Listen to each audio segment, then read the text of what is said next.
Eu tenho certeza que este testemunho vai edificar a sua fé. Uma certa feita, eu e meu esposo estávamos passando uma luta muito grande dentro de casa.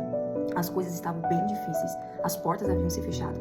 Você que tem responsabilidades dentro da sua casa, você sabe o quanto é difícil manter uma família. E nós estávamos passando por um momento difícil financeiramente e meu esposo procurando serviço e não encontrava serviço, as portas de fato estavam fechadas. E Deus havia falado que Ele iria fechar a porta para provar, né, a nossa estrutura, o nosso caráter, porque tem muita gente que não acredita que Deus fecha a porta. E sim, Deus, quando Ele quer, Ele fecha portas. Assim como quando Ele quer também, Ele abre portas, Ele abre possibilidades, Ele abre o mar para mim e para você. E neste tempo, Deus resolveu fechar as portas dentro da minha casa.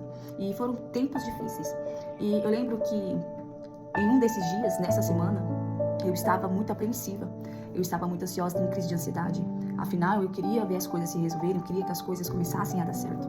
E aí, um certo dia, eu estava na minha casa e o Espírito Santo falou para mim assim: por que você não começa a orar? Por que você não começa a orar? Por que você não começa a profetizar? Por que você não começa a usar o poder da palavra?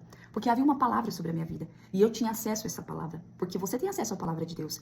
A palavra de Deus, ela está na sua vida e ela precisa estar na sua boca. Você precisa verbalizar essa palavra. Porque a palavra em si, a Bíblia aberta dentro da sua casa, na sua estante, ela não vai ter poder nenhum.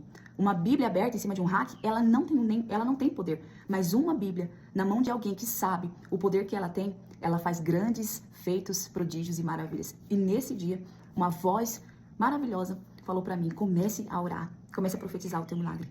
E nesse dia, eu me lembro que eu chamei o meu esposo e eu disse para ele: vamos orar.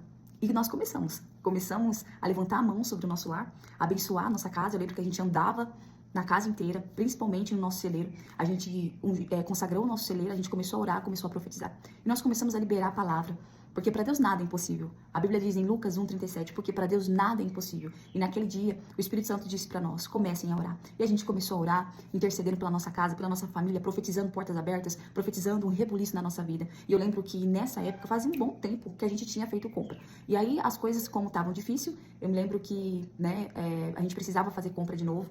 E a gente colocou a mão sobre o nosso celeiro e começamos a profetizar.